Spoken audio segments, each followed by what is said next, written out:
लग के तो बाकी पूरे मुल्क के लोगों की अगर उससे उनके किसी स्लोगन से, मैंने कुछ स्लोगन देखे हैं जो काबिल एतराज़ हैं, ऐसा नहीं होना चाहिए। वो हम सब के लिए बहुत मोहतरम है। उसे हमारे सिपा सलार ने बुला के शाबाश दी है, सऊदी सफीर साहब ने हज की दावत दी है। इससे ज़्यादा अप्रिसिएशन क्या हो सकती है कि अल्लाह के घर से उनको दावत दी गई। उन्हें कौम का हीरो रहना चाहिए, किसी NGO या इदारे का हीरो नहीं बनना चाहिए। मेहरबानी। जी जी, मामूल की लाइन लग रही है कि ये दुकानदारों को ताजर अजगार से कहा है कि वो मुनाफाखोरी और ये होर्डिंग से गुरेज करें। क्या उलमा का किरदार ये कि सिर्फ हल्की से नसीहत ही करते हैं कि कानून के हवाले से क्या कहती है हमारी शरीयत, हलाल हराम की तमीज़ के हवाले से उन्हें कब समझा जाएगा? मेंबर मेहराब का क्या किरदार है? अगर आपने पिछला जुम्मा भी किसी अच्छे खतीब के यहाँ पढ़ा होता और आपका आइंदा जुम्मा भी पढ़े तो आपको ये बात लाजमन पता चलती कि तमाम उलमा और खुतबा ने ज़ख़ीरा अंदोज़ी के ऊपर और ये जो नाजायज़ मुनाफाखोरी है इसके ऊपर गुफ्तगू की है। हमारे पास कुव्वत नाफजा नहीं है, हम अपील कर सकते हैं, कह सकते हैं, अवामुन्नास से भी कहेंगे, ताजरों से भी कहेंगे, जो अल्लाह और अल्लाह के रसूल के अहकामात हैं वो बताएंगे कि एक ऐसा मुनाफाखोर जो अवाम को बिलखुसूस रमज़ान में, देखिए मैं ये बात कहना चाहता हूँ कि यूरोप के अंदर, बरतानिया के अंदर, अमेरिका के अंदर इस वक्त सेलें लगी हुई हैं जो चीज़ें रमज़ान में इस्तेमाल होती हैं 50%, 75%, 25%।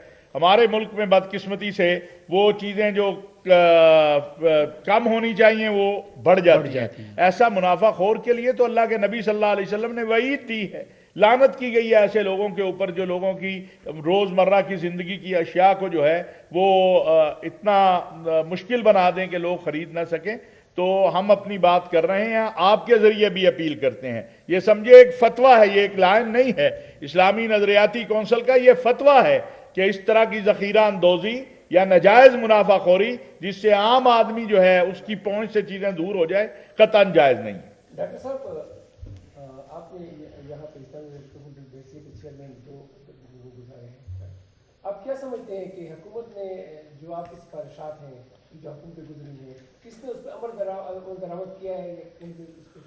इसमें जी देखें, जो कानूनी पहलू है तो जो भी कानून बनता है तो सबसे पहले आपको इल्म है कि वो स्टैंडिंग कमेटी के पास जाता है।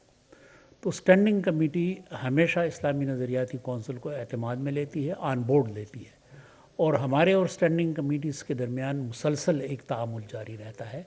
तो इस वजह से कानून जब बिल से एक्ट की शक्ल में आता है तो उसमें इस्लामी नज़रियाती कौंसिल अपना किरदार अदा कर चुकी होती है। बहुत मेहरबानी, जज़ाकुमुल्लाह। जी जी, प्लीज आप लेट आए हैं, प्लीज प्लीज,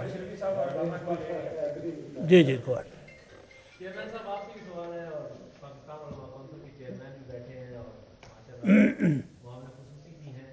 और ये बताइएगा सर, ये जो लाहौर में वाक़या हुआ है, इस्लामी नज़रियाती कौंसिल की तरफ हमेशा नजरें आती हैं जब इस तरह के वाक़यात होते हैं। इस्लामी नज़रियाती कौंसिल की मुतअद्दिद सिफारिशात ऐसी कर चुकी है इंतहा पसंदी की रोकथाम के लिए, इस तरह की चीज़ों को रोकने के लिए, और पाकिस्तान उलमा कौंसिल खुसूसन आप भी वक्तन फवक्तन इस तरह मुतवज्जे करते रहे हैं।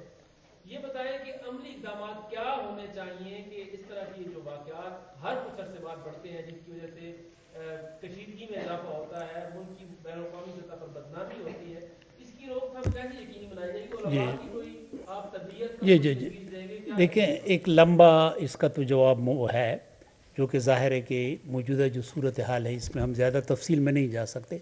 आपसे पहले ये सवाल हुआ था, हज़रत अशरफी साहब ने पूरी तफसील से इसका जवाब दिया। इस्लामी नज़रियाती कौंसिल का एक स्टैंडर्ड इस हवाले से है ओपिनियन, और वो ये है, हमने पैगाम पाकिस्तान में भी दिया है, हर मौके पे दिया है, सानहा सियालकोट में भी दिया है, कसूर जो ज़ैनब कत्ल केस है उसमें भी दिया है, और वही इस्लामी नज़रियाती कौंसिल की राय भी है, सिफारिश भी है कि किसी को कानून हाथ में लेने की इजाज़त नहीं। कानून के हवाले से बुनियादी किरदार रियासत का है। अब ये इंतहा पसंदी कैसे ख़त्म हो सकती है? यकीनन ये सिर्फ मस्जिद में तबलीग करने से या मेंबर व महराब के किरदार से नहीं, इसमें निसाब की अहमियत है, इसके साथ साथ मीडिया का भी अहमियत है। अब मीडिया का जो काम है, यानी 7 बजे से लेकर 11 बजे तक گویا اس ملک میں سیاست کے سوا کوئی دوسرا کام ہے ہی نہیں.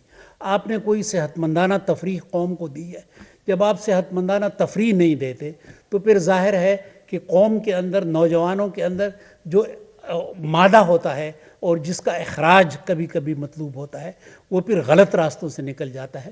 تو میڈیا کا بھی اہم رول ہے، ممبر و محراب کا بھی رول ہے، سلیبس کا بھی رول ہے، ریاست کا بھی رول ہے کہ ریاست اپنے لیے ایک ویژن بنائے، ایک مشن سٹیٹمنٹ بنائے تو پوری قوم کا ایک مزاج بن جاتا ہے.